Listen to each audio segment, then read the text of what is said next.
युवा चाहते हैं कि चिराग पासवान को मुख्यमंत्री बनना चाहिए, लेकिन कहीं ना कहीं ये मुश्किल लगता है। अगर पशुपति पारस चुनाव में आते हैं तो चिराग पासवान की मां हाजीपुर से चुनाव लड़ती है या चिराग पासवान खुद लड़ते हैं। और प्रिंस राज जो अभी सांसद है और चिराग पासवान जब आमने सामने होते हैं तो प्रिंस राज चिराग पासवान को अनदेखा कर देते हैं, मुंह घुमा लेते हैं। कहीं ना कहीं ये प्रिंस राज अपना औकात भूल गए हैं कि कहीं ना कहीं रामविलास पासवान का ही देन है, जिनके बदौलत एक प्रिंस राज इतने कम उम्र में सांसद बने।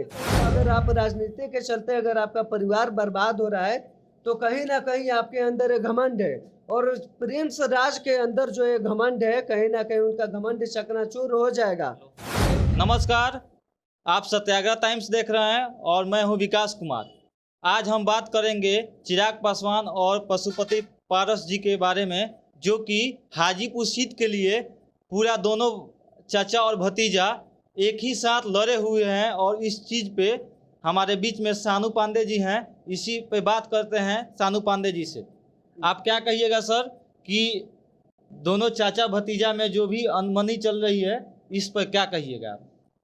देखिए, जैसे पता है कि रामविलास पासवान जी की जब मृत्यु हो गई, उनके बाद में अभी उनका क्रियाक्रम भी नहीं हुआ था, तो चिराग पासवान और पशुपति पारस के बीच में पार्टी को लेकर विवाद हो गया। काफी जमकर विवाद चला। कहीं ना कहीं दोनों का गलती भी देखा जाएगा, क्योंकि मान लीजिए अगर रामविलास पासवान जी करीब 6 बार केंद्रीय मंत्री रहे, मतलब जितने बार भी लोकसभा की चुनावें हुई, जिसके भी सरकारें बने उसके में वो गठबंधन किए, उसके बाद में अगर पार्टी का कमान उन्होंने पशुपति पारस जी ने संभाला, कहीं ना कहीं उनका भी योगदान है। लेकिन जब उनकी मृत्यु के बाद में रामविलास पासवान जी की मृत्यु हो गई तो कहीं ना कहीं दोनों के बीच में पार्टी को लेकर जो विवाद हुआ वो कहीं ना कहीं काफी नेशनल मुद्दा बन गया था।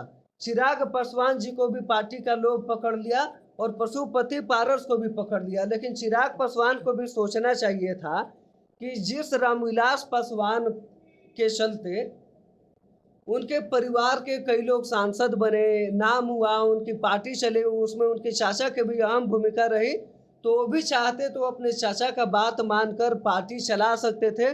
और अगर आज वे दोनों साथ में रहते तो कहीं ना कहीं आज बिहार में लोक जनशक्ति पार्टी का एक अलग रुतबा रहता। हालांकि जब वे दोनों अलग हुए और ये मामला कोर्ट तक चला गया, पार्टी 2 हिस्सों में बंट गई, उसके बाद में आप देखिएगा तो हमेशा इन दोनों के बीच में विवाद होते रहता है, कहीं ना कहीं विवाद होते आया है। आप देखिएगा कभी पशुपति पारस चिराग पासवान पे टिप्पणी करते हैं, कभी चिराग पासवान पशुपति पारस पे टिप्पणी करते हैं। और अगर अभी हाल फिलहाल में आप देखेंगे तो हाजीपुर लोकसभा सीट को लेके विवाद गरमाया हुआ था। आपको भी पता है हाजीपुर सीट को लेके विवाद क्यों गरमाया हुआ था, क्योंकि हाजीपुर सीट जो है रामविलास पासवान की, मतलब यूँ कह लीजिए तो ठाठ वाली सीट है और कर्म भूमि भी लगता है। कर्म भूमि भी रही है। कई बार वे वहां से सांसद रहे हैं और यहाँ तक कि चिराग पासवान के चाचा पशुपति पारस से दावा भी किए थे कि रामविलास पासवान ने कहा था कि हाजीपुर का जो लोकसभा सीट है उसका जिम्मेवारी तुमको ही संभालना है। पशुपति पारस से दावा करते हैं। लेकिन अभी जो ये बात आ रहा है, चिराग पासवान कुछ दिन पहले बोले थे कि वे अपनी मम्मी को वहां से चुनाव लड़ाएंगे या खुद लड़ेंगे।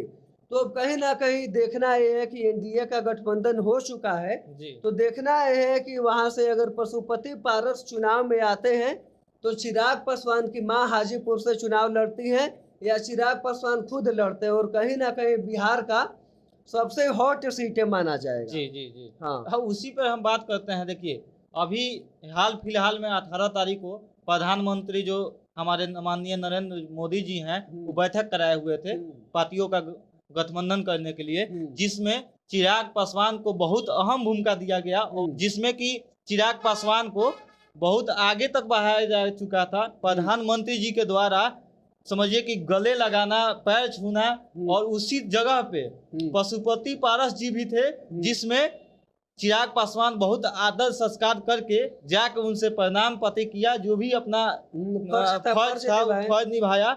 इस पे आप क्या कहिएगा? और वही चीज को यहाँ प्रिंस कुमार के द्वारा, प्रिंस राज जो जी हैं, वहाँ के चिराग पासवान के द्वारा कहीं इस तरह का ये नहीं उनको किया गया। हाँ, लग रहा है उनको- चिराग पासवान को जब देखे तो पीठ पीछे घुमाने लगते हैं, मुंह घुमाने लगते हैं, इस ऐसा क्यों? और वहीं देखिए चिराग पासवान का बहुत ही अच्छा ये शिष्टाचार जो मिला था, बहुत बेहतरीन मिला था। आप इस पे क्या कहिएगा? देखिए, कहीं ना कहीं अगर माना जाए तो राजनीतिक अपने जगह है, पॉलिटिक्स अपने जगह है। जी लेकिन जो उनका परिवार का जो रिश्ता रहा है, कहीं ना कहीं वो खून का रिश्ता है। जी और अगर आप देखेंगे तो जिस तरह से एनडीए का बैठक हुआ था दिल्ली में, उसमें चिराग पासवान गए। चिराग पासवान आपको पता है कि खुद को मोदी जी का हनुमान बताते हैं। जी जी और जैसे ही वो चिराग पासवान मोदी जी को देखे, मोदी जी चिराग पासवान के पास में गए, चिराग पासवान ने पैर छुआ, और पैर छूने के बाद में मोदी जी उनका ऐसे गले प्यार लगा से लेते हैं, दोनों गाल पकड़ते हुए गले लगाते हैं चूमते उनको। भी हैं, हाँ, एक और अलग लाड प्यार करते हैं। लाड़ प्यार करते हैं। जी उसके बाद में चिराग पासवान का एक और फोटो वायरल होता है। जी वो जाते हैं और अपने चाचा पशुपति पारस जी का पैर छूकर प्रणाम करते हैं। जी कहीं ना कहीं ये संस्कार दिखता है चिराग पासवान का, जो पालन परवरिश है, जो उनकी मतलब माँ रीना देवी और उनके पिता स्वर्गीय रामविलास पासवान ने जो संस्कार दिया, कहीं ना कहीं वो संस्कार झलका। लेकिन कुछ दिन पहले पटना में जब प्रिंस राज जो अभी सांसद है, और चिराग पासवान जब आमने सामने होते हैं, तो प्रिंस राज चिराग पासवान को अनदेखा कर देते हैं, मुंह घुमा लेते हैं। मुंह घुमा लेते हैं। जी कहीं ना कहीं ये प्रिंस राज अपना औकात भूल गए हैं कि कहीं ना कहीं रामविलास पासवान का ही देन है, जिनके बदौलत एक प्रिंस राज इतने कम उम्र में सांसद बने। लोग उनको पहचाने, लोग उनको मौका दिया और वो सांसद बने। कहीं ना कहीं प्रिंस राज संस्कारहीन व्यक्ति हैं, और वो शायद भूल गए चिराग पासवान के कर्तव्य को, रामविलास पासवान के कर्तव्य को, उनके मम्मी के कर्तव्य को, तभी कहीं ना कहीं वो अनदेखा किए। वहीं अगर चिराग पासवान की बात करें तो चिराग पासवान जिस तरह से जाकर पशुपति पारस का पैर छुए, प्रणाम किए, तो शिष्टाचार की बात हो गई, बहुत शिष्टाचार की बात हो गई। काफी वीडियो ट्रोल हुआ, लोग कहने लगे कि भले ये दोनों लड़ाइयाँ लड़ते हैं, लेकिन जिस तरह से इन्होंने एक दूसरे को मतलब इज्जत भाव दिया है, कहीं ना कहीं वो काबिले तारीफ है। जी। और यही झलकता है कहीं ना कहीं, अगर आप राजनीति के चलते अगर आपका परिवार बर्बाद हो रहा है, तो कहीं ना कहीं आपके अंदर एक घमंड है।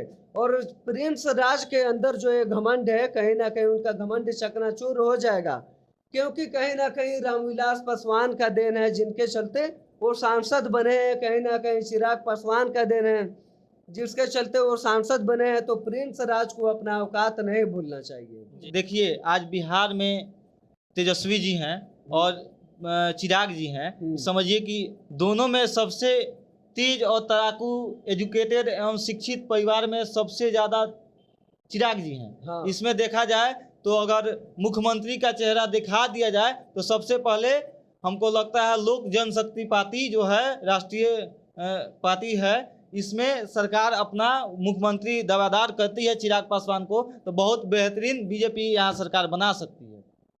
नहीं नहीं, देखिए अभी ये भले ही चिराग पासवान के बारे में बातें होती हैं कि उनको मुख्यमंत्री बनाना चाहिए, जी युवा है, काफी उनकी फैन फॉलोइंग है, बहुत ज़्यादा है। जहाँ जाते हैं हजारों की भीड़ हो जाती है, जी जी लोगों का एक अलग क्रेज है। और चिराग पासवान का अगर आप छवि उठा कर देखेंगे, तो रामविलास पासवान को जहाँ दलित लोग भगवान मानते थे, दलितों का नेता माना जाता था, जी। हालांकि उन्होंने ना दलितों के बारे में कुछ अपशब्द कहा, ना जनरल के बारे में कुछ अपशब्द कहा, मतलब किसी भी जाति को लेकर उनका एक भी विवादास्पद टिप्पणी नहीं आया है। उसी तरह ठीक चिराग पासवान जी का भी विवादास्पद टिप्पणी नहीं आया है। कहीं ना कहीं ये है, युवा चाहते हैं कि चिराग पासवान को मुख्यमंत्री बनना चाहिए, लेकिन कहीं ना कहीं ये मुश्किल लगता है। मुश्किल इसलिए लगता है क्योंकि ये आपकी पार्टी के विधायक नहीं है। सबसे पहले आपका क्रेज है, ठीक है, लेकिन आपके पार्टी से कहीं ना कहीं विधायक होने चाहिए, सांसद होने चाहिए।